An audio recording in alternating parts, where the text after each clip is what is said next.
Welcome. This is the Love Life Light channel, a space for clarity without panic in an age of noise. Here, we slow things down, not to escape reality, but to see it more clearly. Let's begin. Love, the orientation of the will, a spoken essay. Love is the most powerful word in the modern moral vocabulary, and also the most abused. It is invoked to justify almost anything and everything. It is used to silence disagreement, excuse harm, and sanctify desire. It is spoken with great confidence and very little clarity, and yet despite all the talk of love, many people sense that something essential has gone missing. Relationships fracture, institutions hollow out, communities lose cohesion, and individuals told endlessly to follow love find themselves increasingly anxious, fragile, and unsure of who they are and what they owe to one another. This tells us something important. A society does not collapse because it lacks love. It collapses because it no longer knows what love is. Today, love is most often defined as a feeling, an emotional state that arises spontaneously, demands expression, and legitimizes action. If I feel something strongly, it must be authentic. If I desire something deeply, it must be good. If I withhold affirmation, I must be unloving. But feelings are unstable instruments for moral guidance. They respond to perception, not truth. They fluctuate with circumstance. They intensify under pressure and distort under fear. If love is merely a feeling, then love cannot guide a life. It can only chase impulse. And impulse, however sincere, is a poor compass. This confusion lies at the root of much modern harm. When love is reduced to emotion, it loses its capacity to endure. When it is reduced to affirmation, it loses its ability to protect. When it is reduced to self-expression, it collapses into self-reference. The result is a version of love that feels compassionate in intention, but destructive in outcome. So we must recover an older, sturdier understanding. Love is not first a feeling. Love is an orientation of the will toward the good. This distinction matters more than it may first appear. The will is the part of the human person that chooses, commits, restrains, and directs action over time. It is what allows someone to remain faithful when emotion fades, to act rightly when desire pulls elsewhere, and to sacrifice comfort for the sake of what matters. Love belongs here, not in the validity of emotion, but in the steadiness of commitment. This is why love can be patient, why it can wait, why it can say no, why it can endure suffering without turning cruel or resentful. Emotion alone cannot do these things. Consider how often we hear the phrase, "If you really loved me, you would."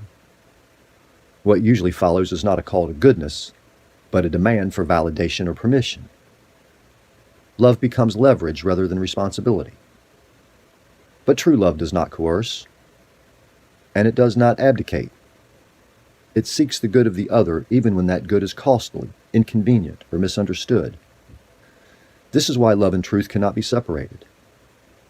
Modern culture often treats truth as a threat to love, as though clarity were inherently violent. To name distinctions is seen as judgmental. To draw boundaries is seen as exclusionary. To refuse affirmation is seen as harm. But without truth, love becomes blind. A parent who refuses to distinguish between danger and safety does not love their child. A friend who will not speak honestly in the face of self-destruction does not love their friend. A society that refuses to name good and evil cannot sustain love at all. Judgment properly understood is not condemnation. It is discernment, the ability to tell one thing from another correctly. Without it, care becomes sentiment, and compassion becomes chaos. This is why love requires vision. To will the good of another is not the same as wanting them to feel good in the moment. Flourishing often requires restraint, correction, and time. Growth frequently involves discomfort, Healing sometimes begins with truth that wounds before it restores. Modern definitions of love resist this because they resist responsibility.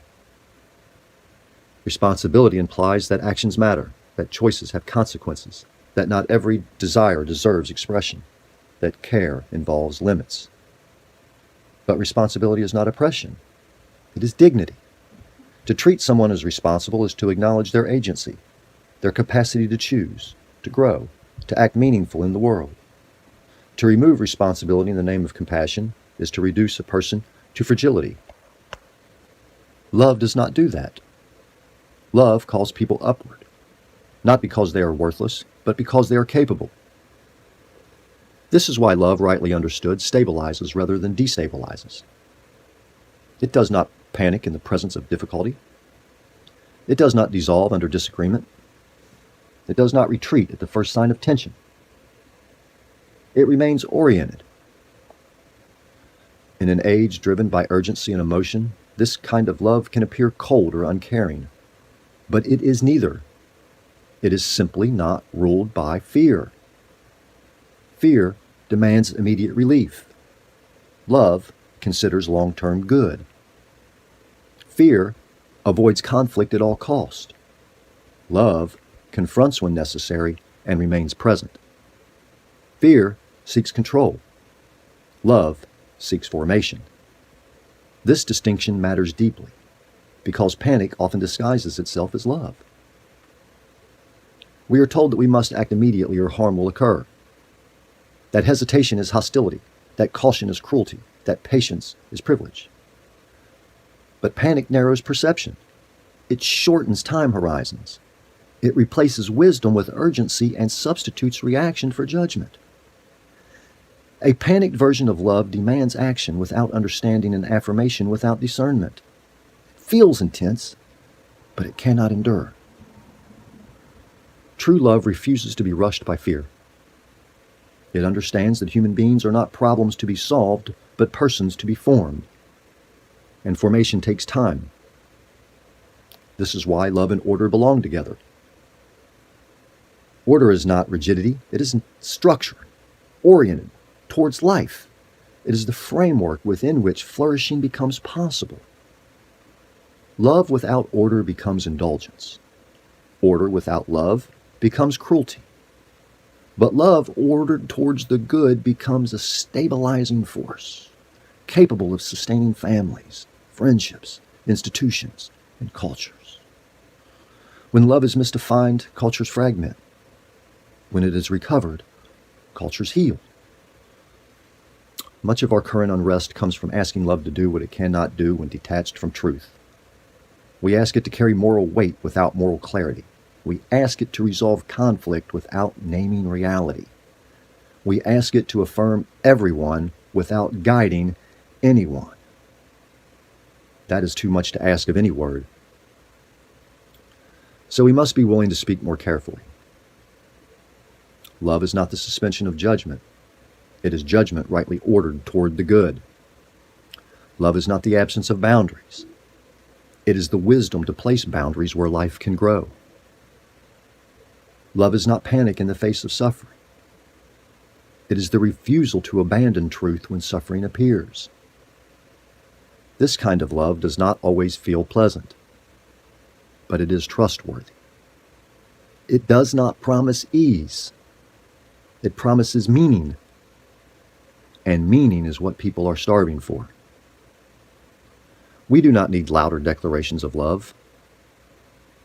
We need clearer understanding of what love actually is.